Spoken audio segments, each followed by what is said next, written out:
Credo che la volontarietà debba essere difesa, però l'invito a tutti ad andare a vaccinarsi. Abbiamo superato i 5 milioni di dosi, oggi non abbiamo emergenza ospedaliera, abbiamo 171 pazienti in ospedale, 19 dei quali in terapia intensiva e abbiamo 544 contagiati questa mattina.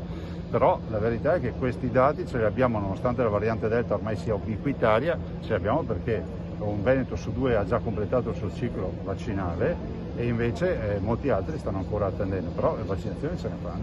Ma Verona è sempre stata un contesto, un'area metropolitana dove il contagio si è fatto sentire sia nella prima fase, che è quella del febbraio 2020, che nella seconda fase, nell'autunno-inverno 2020, che in questa terza fase. È un fatto di territorio, di connessioni, di distanziamento sociale, di storia della mobilità, definiamola così. Sarebbe da studiare dal punto di vista epidemiologico. Certo è che comunque ne stiamo venendo fuori. Per ora gestiamo bene la situazione con 171 ricoverati in tutto il Veneto e 19 persone in terapia intensiva. Questo ovviamente grazie alle vaccinazioni.